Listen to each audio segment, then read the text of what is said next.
이튿날 그들이 베다니에서 나왔을 때에 예수께서 시장하신지라.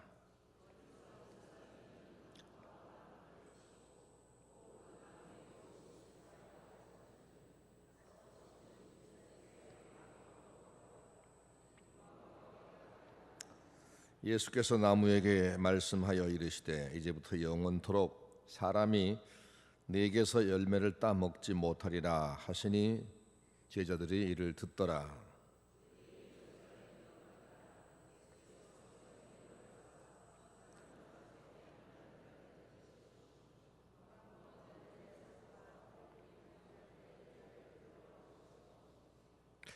아무나 물건을 가지고 성전 안으로 지나다님을 허락하지 아니하시고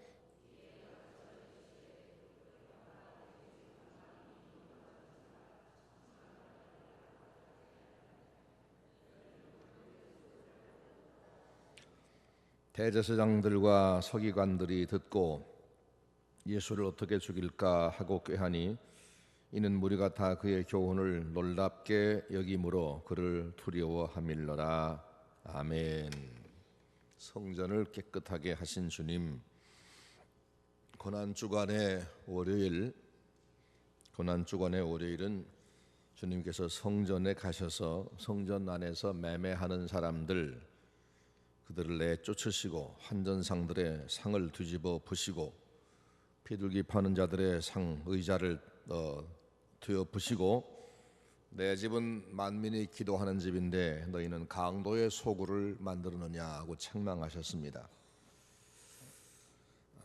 앞에 가시다가 열매 없는 무화과 나무를 보시고 너는 다시는 열매를 맺지 못하리라 하신 것도 그 본분을 잃어버린 것들에 대한 책망, 동일한 이제 내용입니다.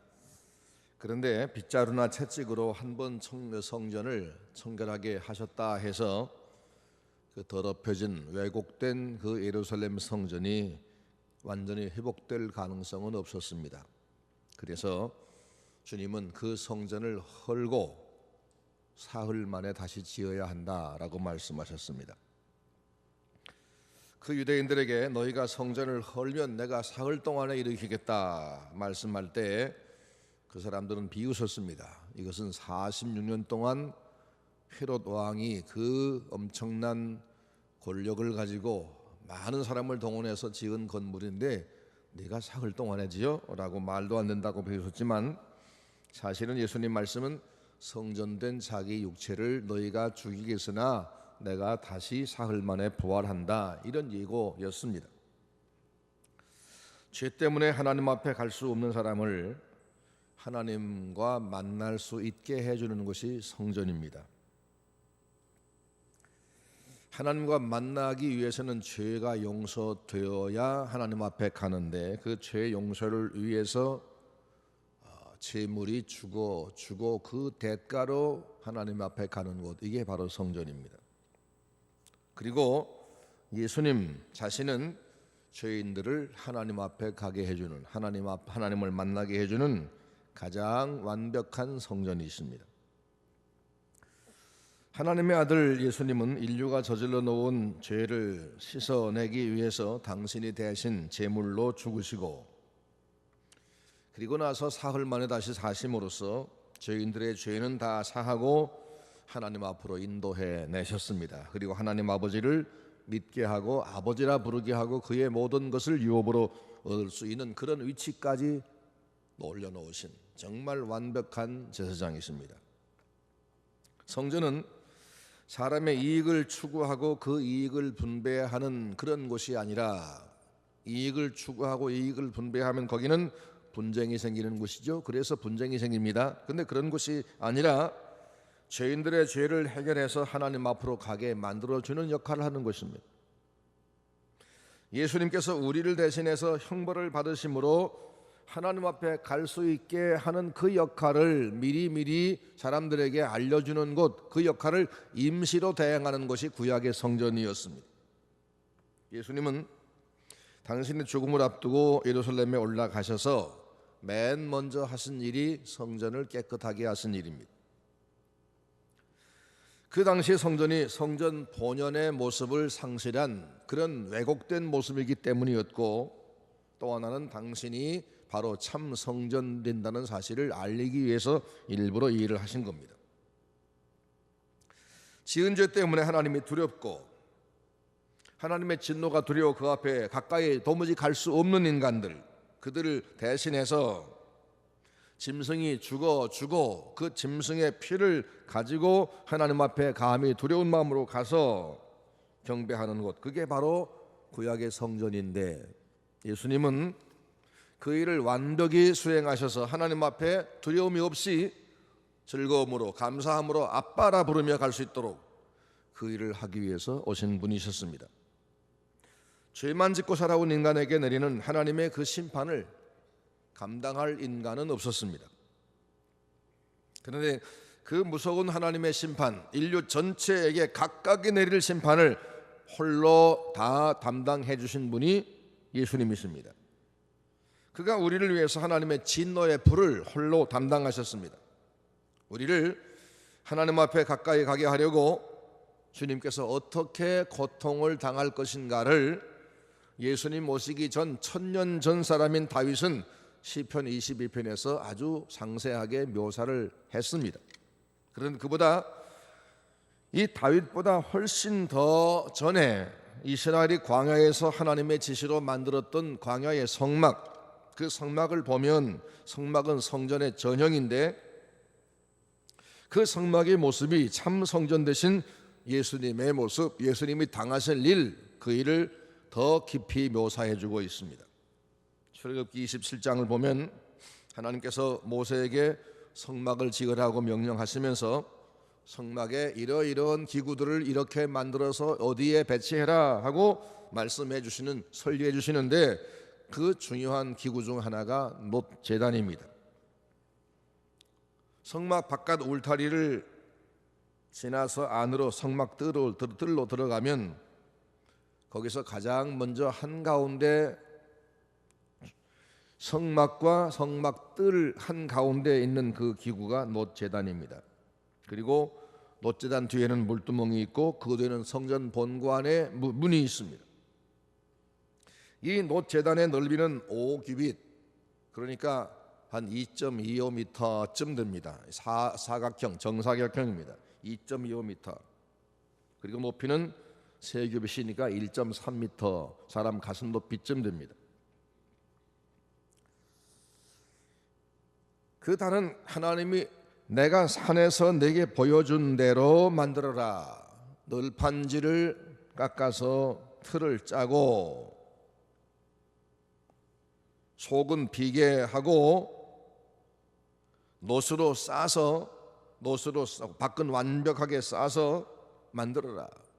속은 나무 그리고 바깥은 놋으로 완벽하게 봉하고 그리고 채에 꿰서 메고 다니도록 고리를 달아서 언제든지 갖고 다니게 해라. 그들이 광야 여행을 할 때 계속 여행하면서 매일매일 계속 갈 때 어딜 가든지 그 제단도 가지고 다니면서 제사 드렸습니다. 그래서 하나님은 어디서나 그들과 만나 주시고 그 경배를 받으셨습니다. 이것은 앞으로 우리를 찾아오실 참 성전이신 예수님의 그림자입니다. 움직이는 제단이 장차 너희에게 찾아오셔서 너희를 따라다니며 너희와 함께 하시며 너희 죄를 사하리라, 이런 예고입니다.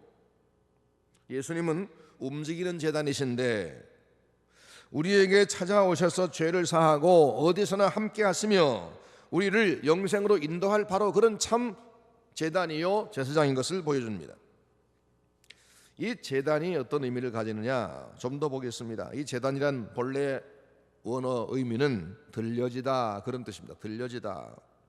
제단 위에 제물을 들어 올려 놓는다는 뜻에서도 그러기도 하지만 그 제단에 올려진 제물을 드릴 때에도 요제나 거제 같은 제사는 그 제물을 흔들어 가지고 드렸습니다. 흔들어. 그러기에 제단 이름을 쳐든다, 들려지다 이렇게 말한 겁니다. 그런데 들려지다라는 단어가 사실은 완벽하게 이루어진 것이 바로 예수 그리스도에게서입니다. 요한복음 12장 32절 말씀 보면 예수님은 내가 땅에서 들리면 모든 사람을 내게로 이끌겠노라고 하셨습니다. 내가 땅에서 들리면 뭐가 들리는 거죠? 십자가에 매달리는 게 들리는 거죠. 내가 땅에서 들리면 모든 사람을 내게로 이끌겠노라.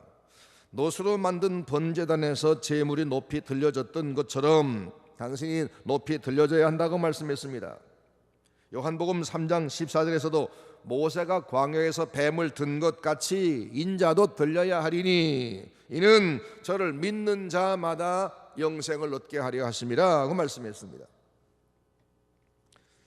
이스라엘이 광야 생활할 때 날마다 하나님의 은혜로 생명을 이어갔습니다. 아침마다 만나를 주시고 저녁 때는 메추라기 주시고 목이 마를 땐 물을 터뜨려 주시고 밤에는 너무너무 추워서 얼어 죽으니까 불기둥으로 그들을 따뜻하게 히타를 해주시고 또 낮에는 너무 더우니까 일사병에 걸리지 않도록 구름으로 막아주시고 그 구름이 앞을 가면서 방향을 지도하시고 날마다 신기한 하나님의 인도가 계속됐습니다. 그런데 날마다 이 먹고 마시고 인도받으며 보호받으며 사는 것이 날마다 감사거리인데 날마다 감사한 게 아니라 날마다 불평과 원망을 했습니다. 하나님은 참다 못해서 뱀에게 물리게 했는데 그 맹독성 뱀에 물려 죽어갑니다. 모세가 그들을 위해서 용서해달라고 기도하니까 하나님께서 아주 희한한 처방을 내렸습니다. 노쇠로 너희들을 문 뱀 모양을 만들어 높은 장대에 매달아라. 누구든지 장대 높이 단 저 놋뱀 네가 만든 뱀을 보면 뱀독이 사라지고 산다고 해라. 모세가 생각해도 이해가 안 되는 처방입니다. 그렇지만 모세는 하나님을 믿습니다. 하나님의 말씀은 언제나 옳고 절대적이다. 이걸 알았기 때문에 충분히 알기 때문에 모세는 그대로 실천했습니다. 그리고는 백성들에게 저 놋뱀을 보라 했더니 모세가 만들어 장대 높이 매단 뱀을 본 사람은 전부 살고 말도 안 된다 하고 고개를 돌린 사람은 다 죽었습니다. 하나님은 똑똑하고 분별력 있다고 생각하고 공로 있는 사람을 구원하는 것이 아니라 자기보다 똑똑하고 선하신 하나님을 믿는 사람, 하나님의 방법에 순종하는 사람, 이 사람을 살리기 위해서 그렇게 한편 말이 안 되는 방법을 주신 겁니다. 요한복음 3장 14절 말씀, 예수님께서 광야에서 뱀처럼 그렇게 높이 달려야 하는데 그렇게 달리는 이유는 믿는 자들만 구원하기 위해서다라고 말씀했습니다. 이것은 골고다 십자가에 높이 들리신 그리스도를 믿음으로 바라보는, 믿음으로 모시는 그 모든 자가 자기가 지은 죄의 독, 그 죄의 독 때문에 고통하는 그 모든 고통과 절망과 지옥에서 구원받을 것을 말씀하신 겁니다. 제단 위에 드리는 제물은 흠 없는 양이나 소나 흠 없는 짐승이어야 했습니다. 세상에서 유일하게 죄가 없는 예수님을 가리킨 겁니다. 제물을 잡아서 피는 제단 뿔에 바르고 남은 피는 그 제단 아래에 붓습니다. 그리고 제단 위에 그 고기를 올려놓습니다. 그것은 예수님이 당신의 피를 십자가 아래 다 쏟고 당신은 높이 십자가에 매달려서 죽으심으로 우리의 죄를 대속하고 우리와 하나님 사이 화목을 이루어 주실 것을 예표한 겁니다. 그런데 이 제단이 어디 있느냐? 성전 뜰에 문을 들어가면 저 성전 가기 전에 한가운데 딱 가로막고 있습니다. 한 중간에 있습니다. 그래서 문을 들어간 사람이 이 제단을 거치지 않고는 문을 들어갈 수가 없습니다. 이 바깥 뜰 문을 들어간 사람이 제단 거치지 않고는 성전 문으로 들어갈 수가 없습니다. 사람이 성전에 들어가려면 꼭 거쳐야 하는 것이 바로 이 제단입니다. 모세가 여기에다 그 제단을 놓은 것은 모세가 아이디어로 거기 놓은 게 아니라 하나님이 알려주셔서 거기 놓은 겁니다. 그렇다면 그 위치도 매우 중요하다고 할 수 있습니다. 제단이 성전 뜰과 성전 문 사이에 중간에 있었던 것처럼 성전은 하나님의 임재 장소, 성전 바깥은 인간 장소죠. 그 중간에 있는 것은 예수님은 바로 죄인과 하나님의 중간에 계시다는 겁니다. 우리의 중보자시다 그 말입니다. 요한복음 14장 6절 말씀, 내가 곧 길이요 진리요 생명이니 나로 말미암지 않고는, 나를 통과하지 않고는 아버지께로 올 자가 없느니라 하신 말씀이 그것입니다. 우리가 예수님을 통하지 않고 하나님 앞에 직접 가는 길이 없습니다. 인류에게는 다른 구주가 없다는 말입니다. 하나님이시면서도 인간의 몸을 입고 오셔서 우리의 죄를 위해 홀로 제물 되신 주님, 그분이 바로 하나님과 인간 사이를 이어주는 유일한 구주, 그분이야말로 유일한 중보자란 말입니다.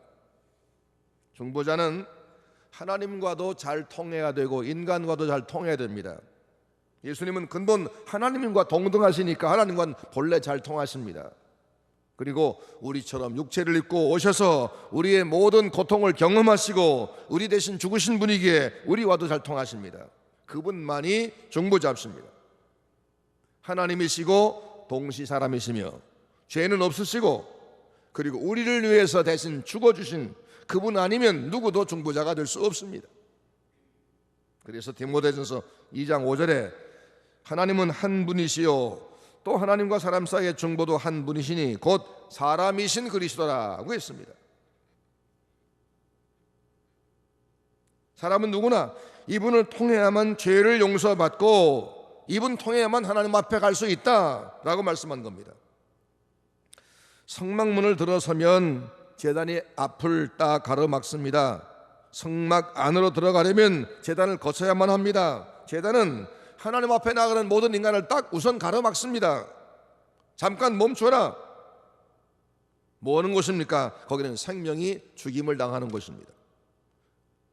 죽어야만 거기를 통과합니다. 살아서는 아무도 못 들어갑니다. 다만 임시적으로 그 죄 지은 죽어야 할 마땅한 그 사람을 대신해서 짐승을 죽이고 들어갈 수 있었습니다.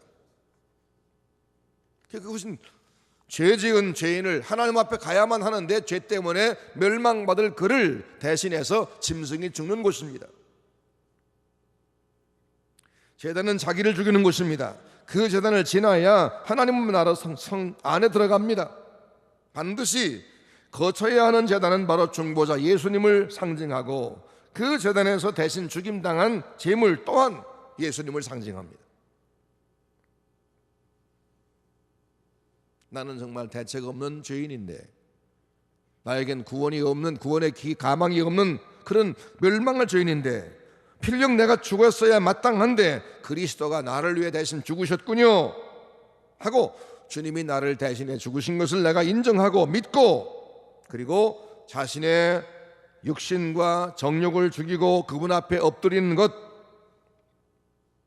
주님의 죽음을 나의 죽음으로 간주하고 이제는 내가 주님과 함께 주님을 위해서 새롭게 살겠다, 이런 각오로 들어가는 것, 이게 교회라고 말입니다. 제단을 통과하지 않고는 성막에 들어갈 수 없고, 그리스도를 통해서 자기를 포기하지 않고는 누구도 하나님 앞에 갈 수가 없습니다. 이것이 하나님이 정하신 원칙입니다. 하나님이 모세 때부터 이것을 성막의 모습으로 분명히 가르쳐 줬습니다. 그런데 예수님이 바로 그것을 대행해 주어서 우리의 길이 되신 겁니다. 우리의 공로가 되신 겁니다. 그 예수님을 묘사하는, 가장 잘 묘사해야 될 그 성전을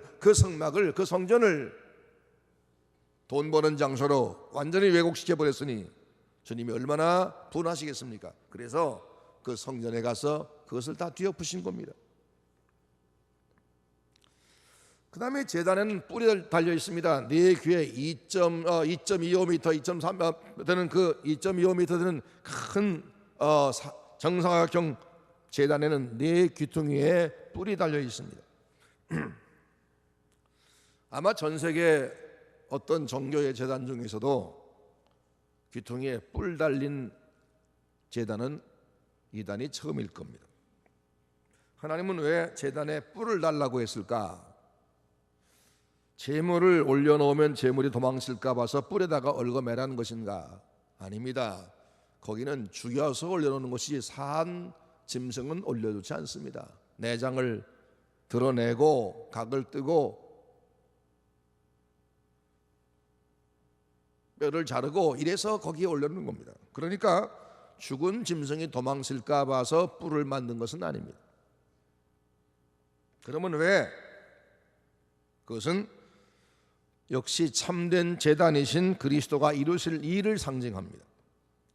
뿔은 그 짐승의 힘을 상징합니다. 제단의 뿔에는 죽은 제물의 피를 바르게 되어 있습니다. 그리고 나머지는 밑에 쏟습니다.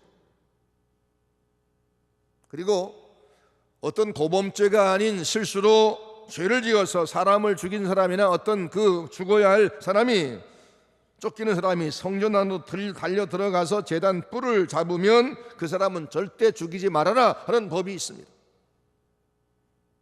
그래서 솔로몬에게 반역했던 아도니아가 성전에 가서 제단 뿔을 잡음으로 살려주었던 일이 있습니다.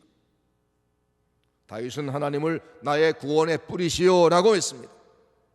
나는 어떤 위기에도 하나님만 붙잡은 산다는 겁니다.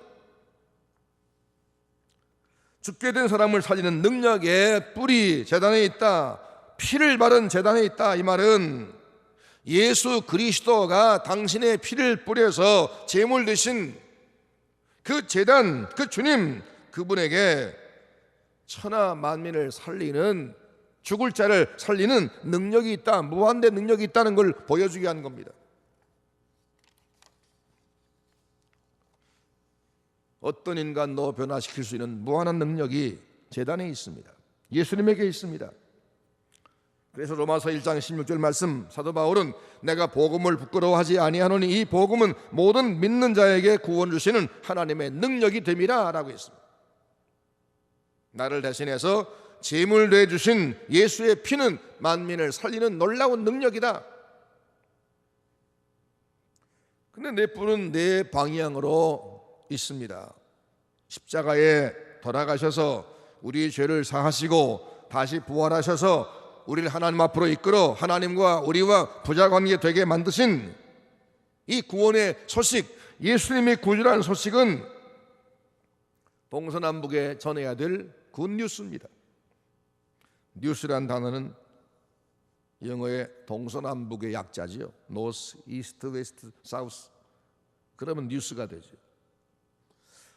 예수의 이 놀라운 소식은 전 세계 동서남북에 퍼져야 될 놀라운 소식입니다. 그리스도가 십자가에서 나를 대신에 높이 들려 죽으심을 당하셨고 그 공로를 믿으면 어떤 죄인도 사함을 받고 하나님 앞에 아빠라고 부르며 나아가서 그의 사랑을 받으며 그의 나라 상속하며 영생 얻는다. 이게 복음입니다. 이 복음이 전 세계에 전파되어야 할 것을 네 모퉁이의 뿔로 묘사한 겁니다. 그 다음 더 중요한 게 있습니다. 제단을 만들 때 쉿틴나무라고는 광야의 아카시아 나무, 한국산 아카시아 나무보다 훨씬 더 마디게 자랍니다. 가문 곳이니까, 바람 많은 곳이니까 이렇게 삐뚤어지고 마디가 많고 공이가 많고 그런 한 아주 딱딱한 나무가, 못난 나무가 아카시아 나무입니다. 그 나무로 제단을 만들어요. 그 나무는 예수님의 보잘것없는 육체를 말합니다. 예수님의 육체는 얼마나 곤고했던지 자랑할 만한, 흠모할 만한 것이 전혀 없다 그랬죠. 그리고 그 제단을 놋쇠로 완벽하게 밀봉합니다. 그래 겉으로 볼 때는 놋단입니다. 놋제단이라 부릅니다. 속은 나무와 놋 사이는 비어 있습니다. 이 대형단 위에는 황소 한 마리를 좋게 올려놓을 수 있는 큰 단입니다. 그 제단 위에 짐승을 올려놓고 아래서 불을 피우면 그 놋판이 달구어져서 위에 있는 짐승이 탑니다. 얼마나 뜨겁겠습니까? 그 놋쇠 속에 감춰진 아카시아 나무, 엄청난 고열의 한가운데에 있습니다. 그리스도의 연약한 인성이 죄인 대신해서 당하실 고통을 묘사하는 겁니다. 예수님의 진노, 하나님의 진노가 예수님의 육체에 떨어질 때 그 육체가 감당할 그 고통이 얼마나 큰가를 묘사하는 겁니다. 시편 22편 말씀 보니까 다윗은 장차 주님이 오셔 당할 고난을 이렇게 미리 묘사했습니다. 나의 하나님, 나의 하나님, 어찌하여 나를 버리셨나이까. 십자가의 절규를 미리 묘사합니다. 14절, 나는 물같이 쏟아졌으며 내 모든 뼈는 어그러졌으며 내 마음은 밀랍 같아서 속에서 녹았으며, 내 마음이 녹았으며 내 힘이 말라 질그릇 조각 같고 내 혀가 입 천장에 붙었나이다. 16절, 개들이 나를 에워쌌으며 악한 무리가 나를 둘러 내 수족을 찔렀나이다. 내가 내 모든 뼈를 셀 수 있나이다. 얼마나 마디마디 전체가 다 아픈지, 내 뼈가 몇 개인가. 이 고통 속에서 드디어 내가 뼈를 알겠다. 그들 날 주목해 보고 내 겉옷을 나누고 내 속옷을 제비 뽑나이다. 주님이 십자가에 우리의 죄물 되실 때 그 육체가 당하실 고통을 말하는 겁니다. 주님의 몸은 십자가 지기 전에 이미 수많은 채찍을 맞아서 만신창이가 되어 있었습니다. 예수님을 친 그 채찍은 가죽으로 만든 끈인데 그 맨 끝에는 금속이나 뼈 조각을 거기에 달아 놓아서 채찍으로 착 치면 몸에 감기고 그걸 잡아 당기면 살점이 뜯어지게 되어 있습니다. 평소에도 자주 금식하고 피곤하게 사역했기 때문에 쇠약했던 주님, 근데 그렇게 엄청나게 맞으니까 피가 다 나고 살점이 떨어지니까 예수님 모습은 만신창이었습니다. 그런 모습으로 무거운 나무 십자가 도망을 짊어지고 가다가 계속 넘어집니다. 그래서 구른의 시몬이 대신 짊어졌지. 언덕에 올라가자마자 예수님의 손발에 못을 박아서 십자가를 세우니까 예수님 몸무게에 의해서 그 못 박힌 자리가 찢어져 늘어집니다. 주님은 그 모든 고난을 우리를 위해서 그 연약한 몸으로 담당하시는데 그 고통이 얼마나 클 것인가를 놋제단 속에 감추어진 나무를 통해서 묘사합니다. 놋쇠는 열전도가 높은 금속입니다. 제단 위에 올려놓은 짐승이 재가 되도록 몇십 분, 몇 시간씩 불을 피울 때 제단의 놋쇠는 벌겋게 달아올 겁니다. 그리고 놋으로 싼 제단 속에 있는 나무는 놋쇠만큼 열이 올라갈 겁니다. 그런데 아무리 열이 높아져도 놋쇠로 싼 내부의 나무는 타지는 않습니다. 왜냐하면 놋쇠로 밀폐했기 때문에 산소가 없으니까 놋판 속의 나무는 열만 한없이 올라가지 불에 타 사여지지는 않습니다.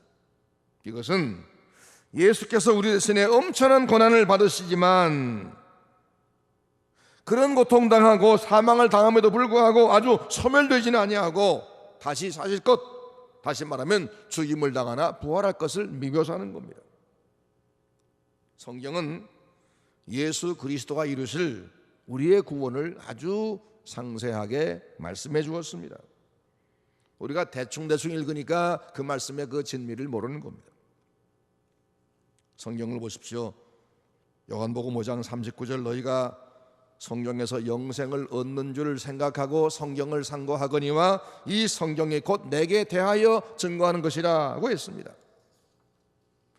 여기서 말하는 성경은 구약 성경입니다. 예수님 당시는 신약은 아직 없었을 때입니다.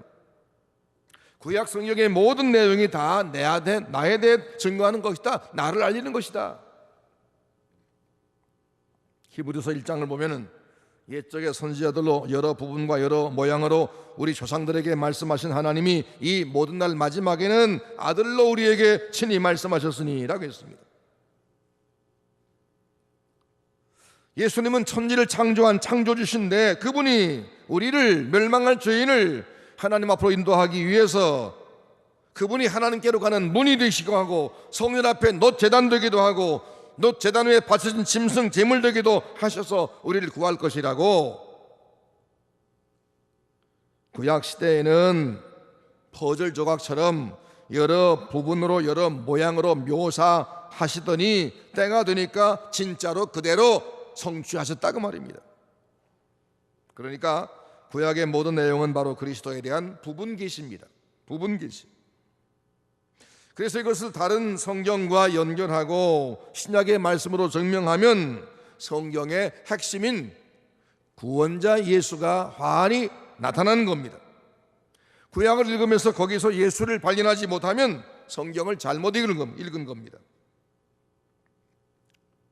우리가 받은 구원이나 복음이 값싼 것이냐, 아무나 믿으면 구원받는다, 쉽게 말하니까 그게 그렇게 쉬운 것이냐? 우리가 구원받는 것이 우리에게는 너무 쉬울수록 하나님께서 준비한 부분이 너무너무 크다는 걸 알아야 됩니다. 하나님께서 다 해주었기 때문에 우리는 받아들이는 것만 하면 된다, 그래 너무 쉬운 겁니다. 그가 오실 것을 얼마나 많이 예고했으며, 그가 오셔서 우리를 위해 얼마나 큰 일을 해주었으며, 그분이 하실 일을 얼마나 많이 자세하게 성경에 예언했었는가. 그를 보내시고 그를 죽으시게 하시고 그를 다시 살리시고 당신 우편에 올리시고 성령을 보내 우리에게 이 사실을 알게 하시고 믿게 하시고, 믿었다는 것 때문에 구원 주시는 이 하나님의 수고, 이 하나님의 수고가 얼마나 엄청난가. 그래서 예수를 믿기만 하면 구원받는다, 이 말 들을 때 아주 쉽고 값싼 것 같이 보이지만 너무나 큰 대가를 들여서 하나님이 다 준비한 것이기 때문에, 우리로서는 도무지 가질 수 없는 것이기 때문에 그분이 친히 준비하고 만들어 주었기 때문에 우린 거저 받아들이면 되기 때문에 우리는 쉽게 보일 뿐이라 그 말입니다. 오늘은